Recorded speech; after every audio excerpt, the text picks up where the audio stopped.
بسم الله الرحمن الرحيم الحمد لله رب العالمين والصلاة والسلام على سيد الخلق وأشرف المرسلين سيدنا محمد وعلى آله وأصحابه وسلم تسليما كثيرا إلى يوم الدين.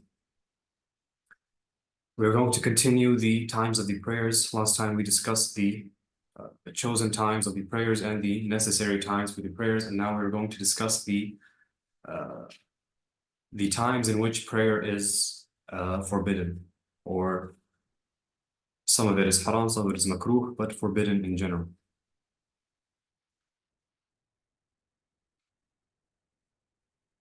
ومن أخر الصلاة حتى خرج وقتها فعليه ذنب عظيم إلا أن يكون ناسيا أو نائما. Whoever delays the prayer after its time period, فعليه ذنب عظيم, he has a great sin. And this is being said to differentiate from the fuqaha who said that the person who leaves prayer is a disbeliever. There are many ahadith. The apparent meaning of which is that the person who leaves the obligatory prayers or delays them past their times for no valid reason, then he is a disbeliever. And the majority of the fuqaha from the Maliki and the Shafi'i and the Hanafiya understand these ahadith as a very great warning rather than a literal description of these people being disbelievers. In the Maliki madhab, the person who leaves the prayer is killed not for the purposes of apostasy, ridda, but rather as a had. So the fuqaha who say that the person who leaves the prayer is a kafir, they would kill him the same way they would kill a murtad, because according to them, he has left Islam by leading the prayers. In the Malikiyya, we do apply the execution. However, we do not say that it's execution for apostasy, rather it's a had. The same way that a killer would be killed, even though he is still Muslim, it's a had, it's a prescribed punishment. So a lot of people like to debate or refute Salafis, because Salafis are very big on the idea that that the Muslim who leaves the prayer is a kafir. A lot of people refute them and go a little overboard by trying to make salah almost equal to any other ibadah. Rather, it's extremely dangerous across all madhahib to leave the prayers, and there is no reason that Allah subhanahu wa ta'ala will prescribe the had for it, except that it is a grave sin. Not just in the dunya, but also in the akhirah. And the hadith regarding the importance of prayer to entering Jannah there are many hadith which would be better discussed in a hadith course rather than here. Inshallah, one day in a different context, we could go over them and discuss them in detail, but not right now. So he has a great sin, إِلَّا أَن يَكُونَ نَاسِيًا, except that he's forgetful, أو نائما, or asleep. So this is what we already said, is that this applies to the person who does not have a valid excuse. ولا تصلى نافلة بعد صلاة الصبح إلى ارتفاع الشمس. So after صلاة الصبح, or some people call it صلاة الفجر, there is no nafila, there is no sunnah prayer إلى ارتفاع الشمس, until the rising of the sun. And this does not mean the sunrise, this does not mean when the disk of the sun appears. إلى ارتفاع الشمس, according to most hadith, قيد رمح فوق الأفق. So the entire disk has to be above the horizon, قيد رمح, which is the width of a spear, which is around this much. There's no issue in the exact measurement. Most people just say wait 10 minutes, 15 minutes, and then that's it. You're definitely past that period. So up until you finish Salat al-Subh,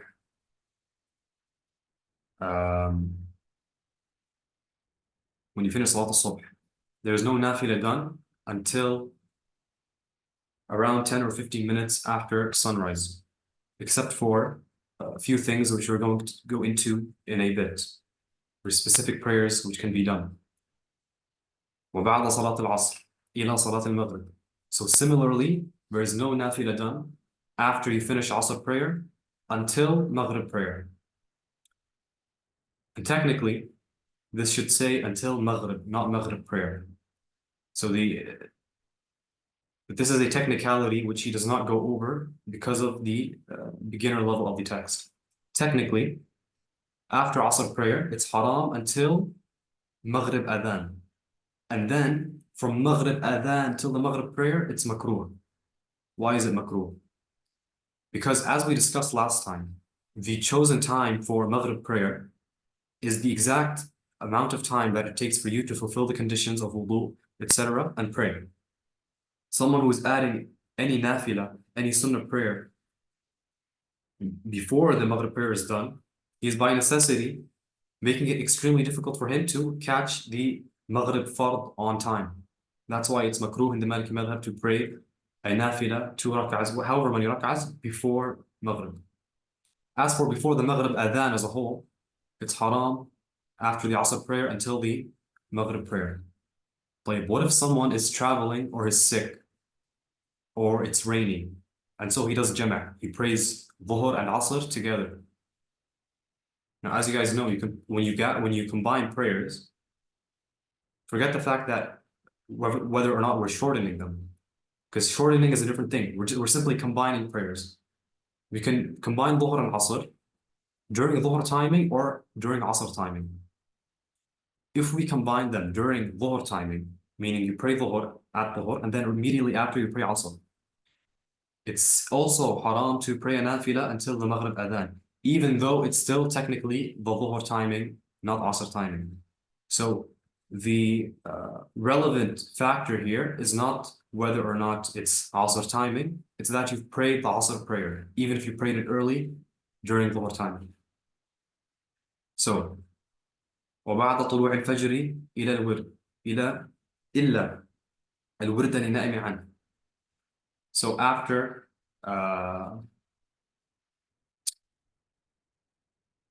this is okay. So this is first we discussed the 2 haram timings, and they're not only 2 haram timings, but these are the 2 haram timings which he discusses right now.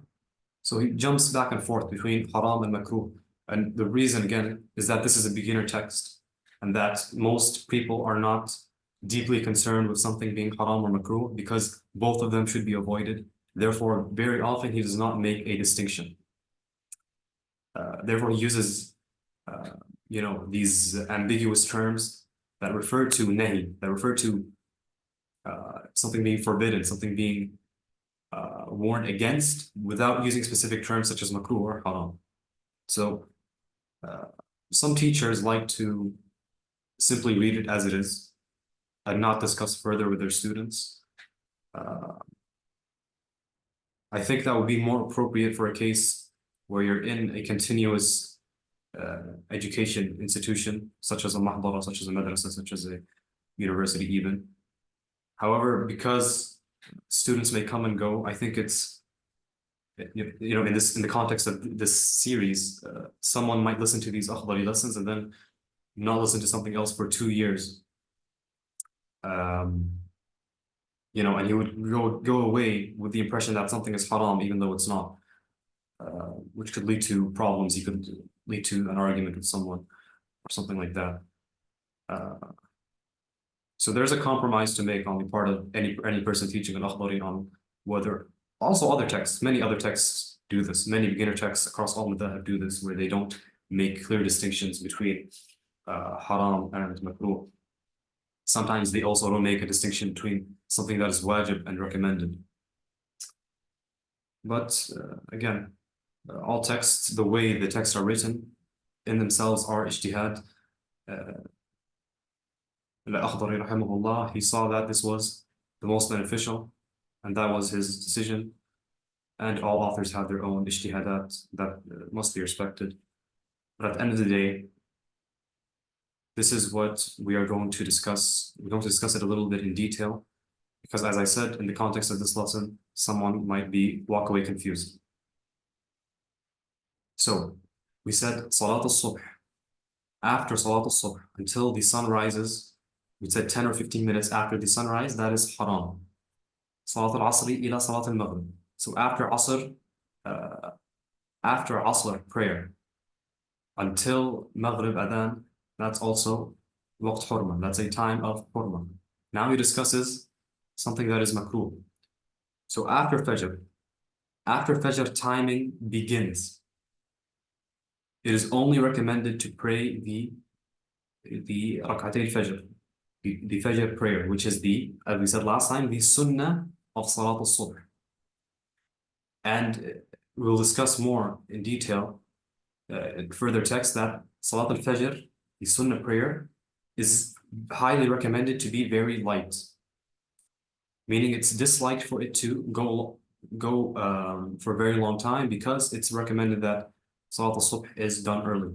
That's why it's mustahab for someone who prays the 2 rak'ahs before Salat al-Subh. He prays the 2 rak'ahs of Sunnah before Salat al-Subh. It's recommended he read very, very short surahs in those 2 rak'ahs, and it's even recommended that he doesn't read 2 surahs anyway. In those 2 surahs, in those 2 rak'ahs, he can read al-Fatiha and al-Fatiha, and he doesn't read anything else, because it's makruh to prolong a nafila before subh prayer. So إلا الورد لنائم عنه. So the only exception is a wird. And what is a wird? A wird is a daily habit, I guess. Most of you guys know wird in the context of reading Quran. People have awrad in Quran that they read, for example, 1 juz every day or 2 juz every day. Some people have awrad of dhikr. They say subhanallah 100 times, after Maghrib and after Fajr, for example. In this context, the wird is a wird of praying nafilas. So someone who has a wird of qiyam al-layl, and he slept. So not someone who just ignored it, he left it alone. Someone who slept, for example, and he missed his wird of qiyam al-layl, he can pray it. It's not makruh for him to pray it. As long as, of course, he does it without it conflicting with him praying subh on time. And there are other times that are forbidden, such as, for example, praying after the iqamah is made. When the iqamah is made in the masjid, and you're in the masjid, the Prophet ﷺ said, إِذَا قَامَتِ الصَّلَاةِ فَلَا صَلَاةَ إِلَّا الْمَكْتُوبَةِ. If the iqamah is made, then there is no prayer except for the obligatory prayer, meaning no prayer is done in the masjid except for the obligatory prayer. So someone who is doing nafila, regardless of whether it's a makruh time or not a makruh time, or it's his wird of qiyam al-layl or not, regardless, if the iqamah is made, he cuts off praying immediately. If he has 5 seconds left to finish the prayer, he can finish the prayer in 5 seconds. However, if he's still in the first rak'ah, then he says salam and he finishes immediately. طيب. وعند جلوس إمام الجمعة على المنبر. So this is a new time of prayer that is forbidden after the imam sits on the minbar, meaning he doesn't say on the minbar, he does actually. بعد جلوس إمام الجمعة على المنبر وبعد الجمعة حتى يخرج من المسجد. So after he sits on the minbar, and this is technically not exact time of hurma. The time of hurma is after he says Salaam Alaikum. Because some imams could be sitting there, even before the prayer starts, which is a mistake on their part, but regardless, it does happen a lot, especially in the West. After he says Assalamu Alaikum, that's when the Jum'ah prayer has entered. Because as you guys know, the Jum'ah khutbah is part of the prayer. That's why during the Jum'ah khutbah, it's forbidden for someone to talk, to eat,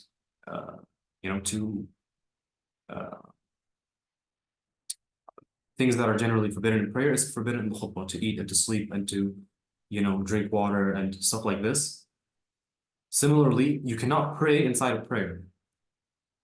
So therefore, as soon as the imam says Assalamu Alaikum, you cannot do a nafila.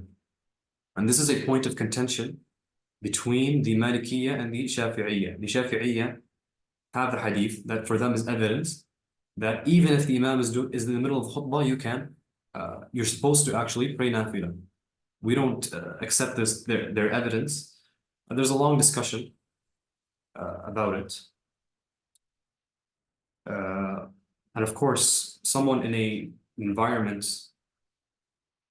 in which there are multiple opinions, which is every environment nowadays, whether he's living in the West or in the Muslim world, even if it's something that is haram, we said that in the very beginning of the book, we said something that is not agreed upon, it's haram to do amr bil-ma'ruf and nahy bil-munkar.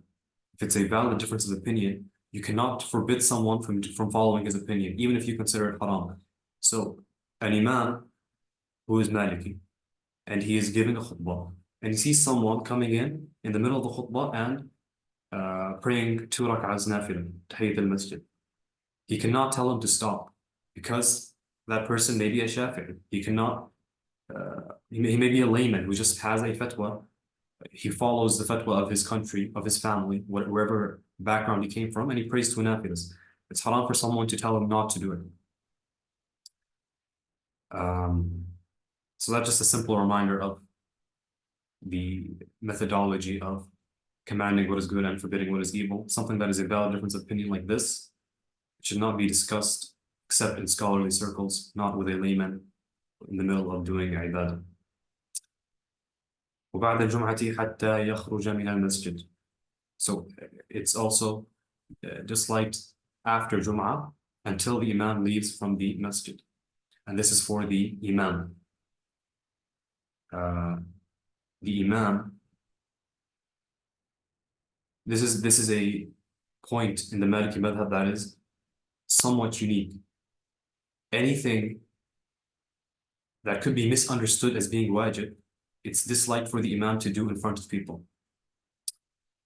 Because if the Imam prays 2 rak'ahs after Jum'ah every Jum'ah, his congregation, the laymen behind him,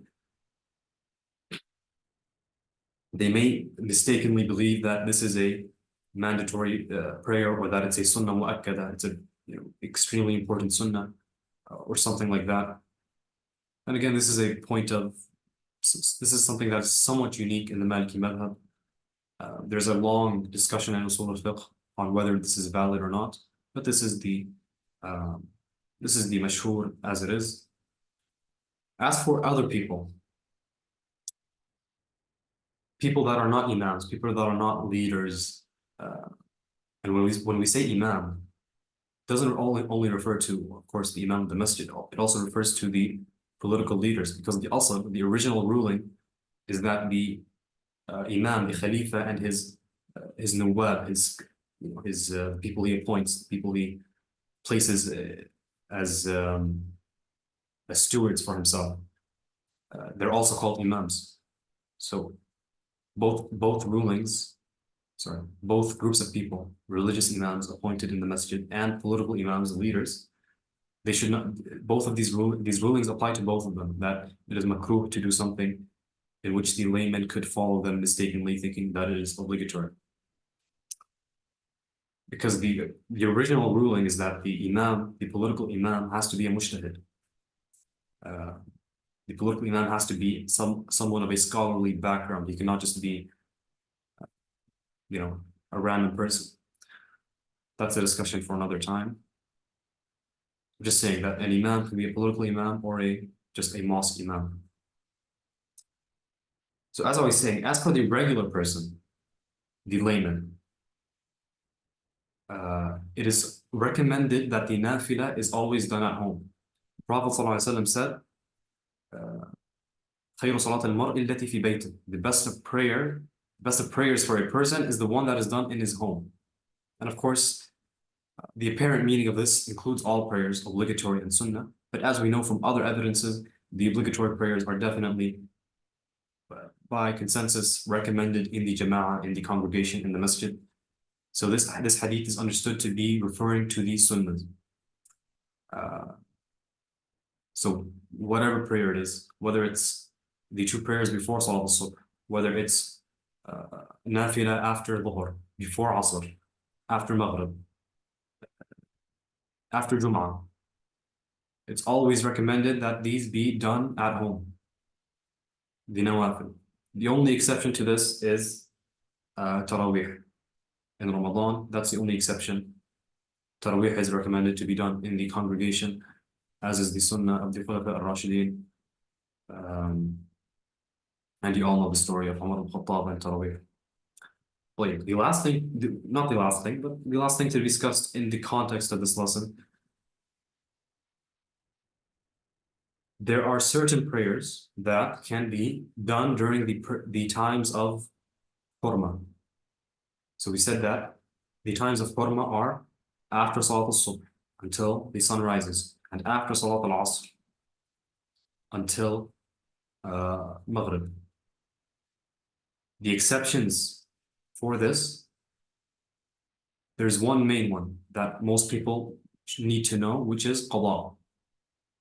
Someone who is making up a missed prayer, he can do them whenever he needs to. He can do them after Subh and after Asr. It does not count as a nafila. So if you prayed Asr and you have missed prayers that you need to make up, of course the chapter of missed prayers is long and needs details. But generally speaking, if you understand the concept of missed prayers and you have to make them up after Asr, it's not only permissible, it's also obligatory for you to do the missed prayers as soon as you remember them. So this includes the times of Hurma. After Asr, you do your missed prayers. After Subh, you do your missed prayers. This is for the obligatory prayers that are missed. The only exception is Salat al-Fajr. As we said, the Sunnah before Salat al-Subh. If someone misses Salat al-Fajr, he woke up late and he got to the masjid, they were already praying Salat al-Subh. He can also make up that Sunnah after Salat al-Subh. He can pray the 2 rak'ahs al-Fajr after Salat al-Subh. Even though it's a nafila and it's a time of Hurma, it's a time of no praying, that's the one exception. Salat al-Subh. It's the only nafila that can be prayed. Now, in the Maliki Madhab, there are certain things, certain worships that are also considered prayer, such as sujood al-tilawa. As you guys know, sometimes when you're reading the Quran, you come across a verse in which there is a sujood. Sujood al-tilawa in the Maliki Madhab is considered salah. It's considered one of the prayers. And obviously, there's, again, discussion to be had about this. But generally speaking, the conditions of sujood al-tilawa are the same conditions of salah. So someone who is doing sujood al-tilawa needs to have wudu, for example. Now, why am I mentioning this? Sujood al-tilawa, salat al-janaza,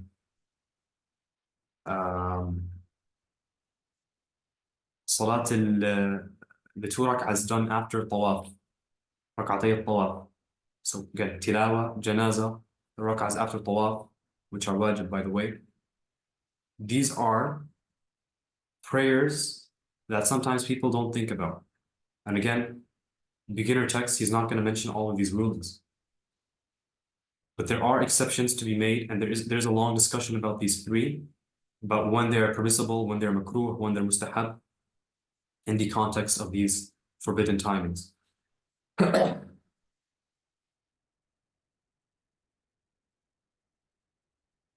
As you guys have noticed, almost every sentence I read, I'm always pointing towards longer discussions that need to be had regarding the subsection.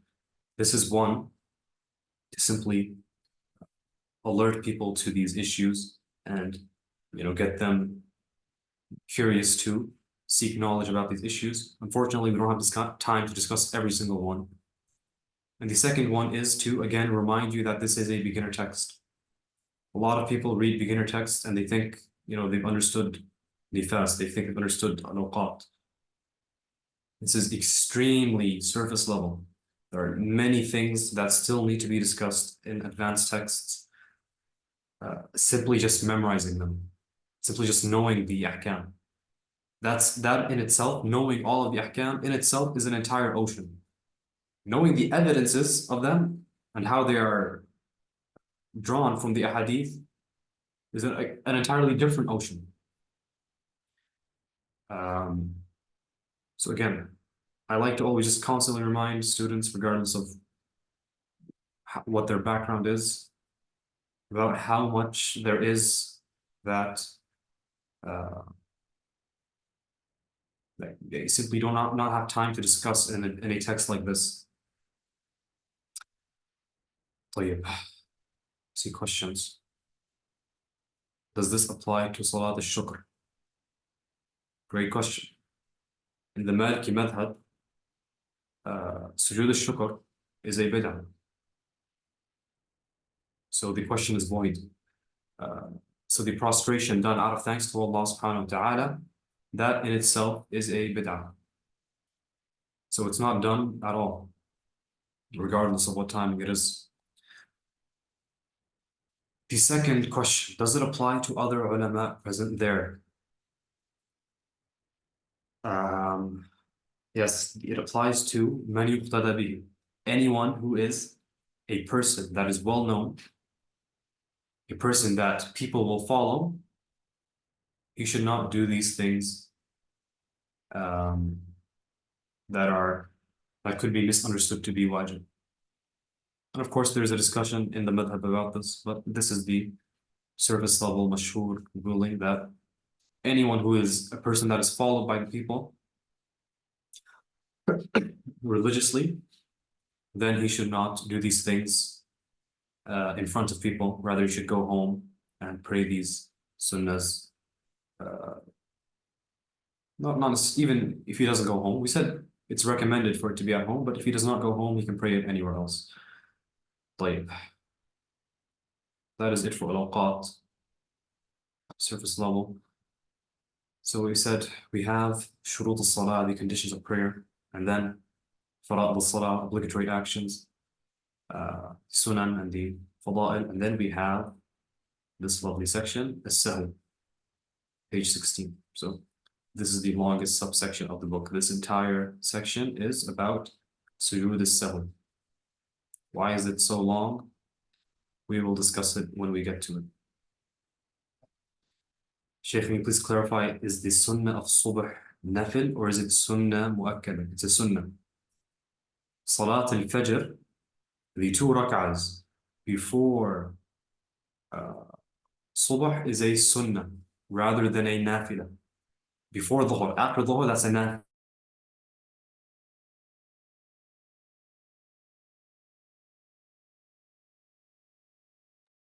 I have no idea what happened.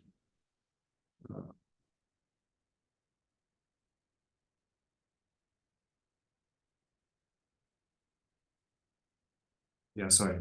I don't know what just happened. Clear. Question was, yes, so I say before dhuhr, after dhuhr, that's a nafila. It's a recommendation. Before asr, that's a nafila. After maghrib, that's a nafila. After isha, that's a nafila. The only sunnah is salat al-subh. And of course, salat al-witr is a sunnah mu'akkada. Salat al-subh is a sunnah. So salat al-subh, sorry, salat al-fajr, the 2 rak'ahs before al-subh is a sunnah. Therefore, it's on a higher level than all of the other nawafil. It's on a higher level than the nafil of dhuhr and asr and maghrib and isha. And that's why it's the only one that can be made up after its time. Even in the waqt al-hurm, even in the time where it is forbidden to pray in general.